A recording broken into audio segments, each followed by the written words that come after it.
कहते हैं हर बुरे काम का अंजाम बुरा ही होता है। अगर आप कुछ गलत करेंगे, किसी के साथ बुरा करेंगे, तो कानून आपको सजा देकर पीड़ित को इंसाफ दिलाता है। कई बार कानून से ऊपर वाला यानी कि होनी भी आपको सजा देती है। दूसरों की जान लेने वाले अक्सर ये भूल जाते हैं कि एक बुलेट पर, एक गोली पर उनका भी नाम लिखा होता है। आपको याद होगा कृष्णानंद राय हत्याकांड, जिसने पूरे देश को हिलाकर रख दिया। तारीख थी 29 नवंबर 2005। ये दिन मुझे अच्छे से याद है। मैं 7वीं क्लास में था। घटना गाजीपुर की थी, लेकिन उसका असर बिहार में भी देखने को मिला। गाजीपुर से सटा बक्सर है, जहां का मैं रहने वाला हूं, वो शहर भी प्रभावित हुआ था। उस दिन मैं स्कूल नहीं गया था, क्योंकि स्कूल बंद हो गए थे। सड़कों पर तांडव था। मामला भी ऐसा ही था। बीजेपी विधायक कृष्णानंद राय को घेर कर बदमाशों ने गोलियां बरसाई थी। इस हत्याकांड पर जमकर बवाल मचा। मामले की जांच शुरू हुई। समय लगा। कई बार कई आरोपी दोष मुक्त हो गए, लेकिन ऊपर वाला सबका इंसाफ करता है। हत्याकांड में जिन आरोपियों के नाम थे, मुख्तार अंसारी, अफजाल अंसारी, मुन्ना बजरंगी, संजीव जीवा, उन सब की हालत देखिए। मुन्ना बजरंगी की पिछले साल जेल के अंदर उसकी मौत हो गई। बताया गया कि उसकी हत्या की गई है। गैंगस्टर संजीव जीवा, जो कि मुख्तार का साथी था और इस हत्याकांड में शामिल था, उसे भी कल कोर्ट के अंदर किसी दूसरे बदमाश ने उसकी जान ले ली। संजीव जीवा मुख्तार का शूटर था।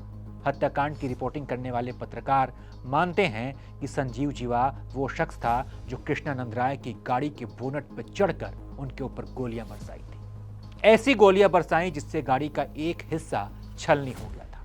हालांकि सीबीआई ने उसे इस मामले में बरी कर दिया था, फिर भी हाईकोर्ट में मामला चल रहा था। मुख्तार अंसारी, जिसे मुख्य आरोपी माना जाता है, जेल में बंद है। कई मामलों में कोर्ट उसे सजा सुना चुकी है। जेल के अंदर से कभी खाने के लिए तो कभी किसी और सामान के लिए वो गिड़गिड़ाता और गुहार लगाता नजर आता है। उसका भाई अफजाल अंसारी, इनकी भी सांसदी चली गई। गैंगस्टर एक्ट में सजा भी हो गई है। मुख्तार जेल में था तो बेटे को मौका मिला चुनाव लड़ने का। अब्बास अंसारी चुनाव लड़ते हैं, विधायक बनते हैं, लेकिन वो भी जेल में। यानी देखे तो मुख्तार का पूरा परिवार सलाखों के पीछे। आपको एक और बात बताता हूं, मुख्तार अंसारी ने विधायक कृष्णानंद राय को मारने का प्लान कैसे बनाया था।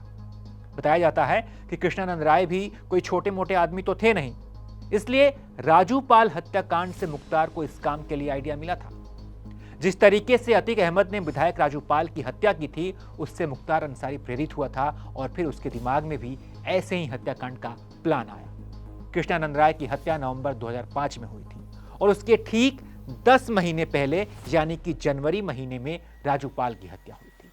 राजू पाल और कृष्णानंद राय दोनों ही हत्याकांड में आपको समानता देखने को मिलेगी। अतीक ने भी राजूपाल को इसलिए मारा क्योंकि जिस सीट पर अतीक का कब्जा था, वहां से राजूपाल चुनाव जीत गए थे। मुख्तार ने कृष्णानंद राय को इसलिए मारा क्योंकि मोहम्मदाबाद सीट, जहां मुख्तार के परिवार का कब्जा रहता था, वहां कृष्णानंद राय चुनाव जीत गए और विधायक बन गए। इसलिए यह बात खूब चर्चा में रहती है कि कृष्णानंद राय को मारने का प्लान मुख्तार को राजूपाल हत्याकांड से ही मिला था। जैसा कि मैंने आपको पहले कहा कि दूसरों को मारने वाले भूल जाते हैं कि एक गोली पर उनका भी नाम लिखा है।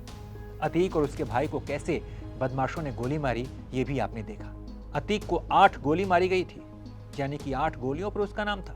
यूपी में जो कुछ भी हो रहा है, उससे कानून व्यवस्था पर सवाल खड़े हो रहे हैं, लेकिन कृष्णानंद राय के समर्थकों के लिए शायद ये इंसाफ की तरह है। वो कह रहे हैं कि जो हो रहा है वो ठीक हो रहा है। ध्यान रखिए, जब आपके पाप का घड़ा भरता है तो फूटेगा ही। उजला कुर्ता पहनकर काली हरकत करेंगे और सोचेंगे कि बच जाएं, तो ऐसा नहीं है। खैर, आप इसके बारे में क्या सोचते हैं, कमेंट करके हमें जरूर बताइएगा और देखते रहिए एबीपी लाइव।